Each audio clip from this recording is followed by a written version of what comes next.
Anyone who owns a wood heater or even simply enjoys lighting a cozy fireplace cannot avoid the regular and necessary task of obtaining the firewood or splitting the wood. This work is, of course, undoubtedly very labor-intensive and extremely time-consuming. That's why today I have a small, practical gadget for you that is not only meant to make this job easier, but also to save a whole lot of time.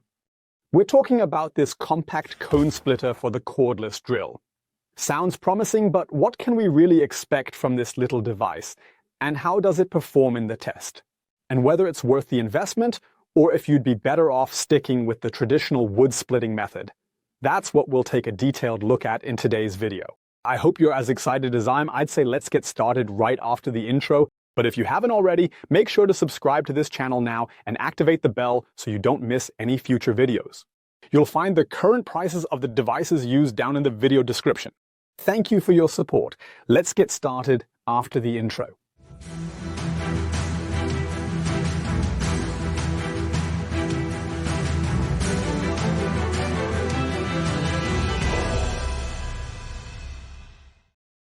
Splitting wood, whether with an axe, a splitting wedge, or a log splitter, the whole process takes time and is anything but easy. That's why today I have a small, practical, and convenient gadget to test for you.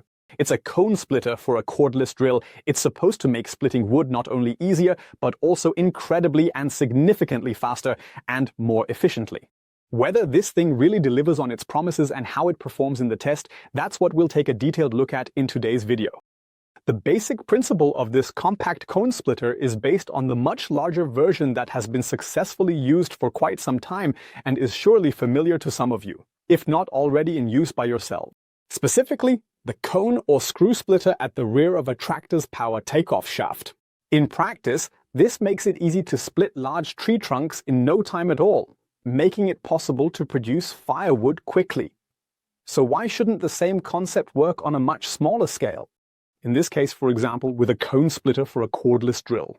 To find out, I went ahead and ordered a wood splitter set from Amazon just to see how it performs. These are available in different versions and sizes. From 35 to 50 millimeters, there's quite a bit here. Personally, I would recommend buying the largest version possible so that in theory, we can also handle large tree trunks. The millimeter specification refers to the diameter of the splitting cone.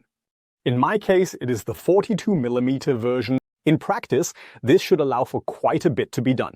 The scope of delivery may slightly vary depending on the manufacturer. The most important things that should definitely be included are, of course, the actual splitting cone and the appropriate adapter. In my case, as you can see, there are 3 different adapters included. A hex shank adapter for use with a cordless drill, and 2 SDS adapters, one standard and one SDS Plus version for slightly larger machines. The most important criterion, however, is the selection of the power source. Thanks to the hex shank adapter, we can easily operate the log splitter with a drill. However, it's indeed important to know that the more powerful the device is, the larger the diameters we can handle with this splitting cone. This means that, in practice, it's not advisable to use a small and delicate cordless drill like that. Personally, I would really recommend using the most powerful cordless drills, such as those from Makita, Bosch, or DeWalt, which I've already showcased here on this channel. I'll go ahead and link the most powerful devices in the info card at the top right. Alternatively, of course, you can just as well use the SDS chuck and therefore, for example, operate the cone splitter with a drill or a combination hammer. The only thing I find missing in this case, in my opinion, is an adapter for an impact driver, such as, for instance, in the 1.5-inch format. I can easily imagine why that adapter isn't included, but more on that just later. So much for the technical requirements indeed. Let's take a look at the whole thing in practice now to see if it's worth anything or not. Assembly is extremely simple. The splitting cone has a recess with a thread on the back. There, we can easily attach our adapter as desired. This is a right-hand thread. That means screwing it in a clockwise direction. Alternatively, we can also tighten it using a suitable wrench. But that's actually not necessary, because the rotation will naturally tighten it anyway. In practice, I tested the splitting cone in conjunction with the most powerful cordless drill from Makita in the 40-volt segment in gear number 1. Because it's very important, we don't need high speed here, but rather the highest possible torque to drive the splitting cone as deep as possible into the material. That's why you should definitely choose the lowest gear ratio. In practice, I carefully selected tree trunks of various diameters ranging from 65 to 220 millimeters, with and without branches, to see what this compact wood splitter is truly and thoroughly capable of.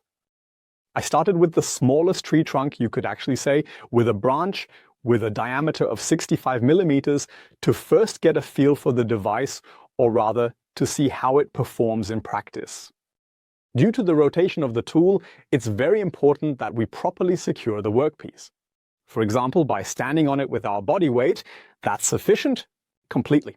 Because otherwise, the workpiece might start to rotate along with the tool, which can quickly lead to injuries. As you can see, the threaded tip of the cone splitter is also well formed and nicely shaped. It's pointed, which in fact means that only a moderate amount of pressure is needed before the cone splitter starts to grip into the material. Afterwards, the rest is child's play, so that the smallest log in my test at 65 millimeters could be split without any problems. Then I tried with the next two larger trunks measuring 70 and 85 millimeters. I have to say, there were no major difficulties with those either. It was noticeable that the device was technically well utilized in terms of performance, especially with the larger model with an 85 millimeter diameter, but performance-wise, there were no problems, so both logs could be split without any issues. Out of this euphoria, I tested the device on an even thicker tree trunk with a diameter of 95 millimeters. What's special about this log, as you can see, is that it has dozens of branch stubs, which, as is well known, makes splitting significantly more difficult. So what exactly happened? Naturally, the wood was so tough that the drill bit dug itself into the material. Shortly afterward, the cordless drill gave up because it had simply reached its performance limit. It automatically shut off as a result. And as a result, we now unfortunately have the cone splitter stuck in the material. It won't go in any further, and it won't come back out either. The only thing left for us to do now is to use a large pipe wrench to loosen the cone splitter again and set the piece of wood aside, because this was definitely too much for the cordless screwdriver. Aside from this setback, I wanted to see if there might still be a bit more performance potential. That's exactly why I checked the next larger tree trunk again, also without branches, with a diameter of 110 millimeters. And lo and behold, the device indeed definitely struggled here as well, but it still managed to quite effectively split the trunk down the middle. This means that with a powerful cordless screwdriver with a solid 140 Newton meters of torque, the limit is reached at a trunk diameter of about 110 millimeters. But what about using a cordless rotary hammer? For example, even with the hammer function activated. Of course, I thoroughly tested this for you in practice as well. The corresponding SDS adapters are already included in the package. The results, well, what can I say? You can see for yourselves, are actually miserable. In hammer drill mode, the device is not even actually able to split the already divided 85 millimeter log in the middle again. And that's despite the device having a solid single impact energy of 2.9 joules. The reason is that the single impact energy is completely irrelevant for this type of application. The only thing that matters here is the maximum torque. And of course, that's significantly higher in a cordless drill due to the gear ratio than in a combination hammer. In my opinion, you can pretty much forget about using a drill, rotary hammer, or combination hammer for this type of application because the results just aren't effective. On the other hand, that raises the question for me. If it's solely about the maximum torque needed to screw this wedge into the material, why not simply and very effectively use an extremely powerful cordless impact driver? This one from Milwaukee, for example, has over 1,350 Newton meters. That means compared to this most powerful cordless screwdriver from Makita, almost 10 times the torque. The problem is clearly obvious.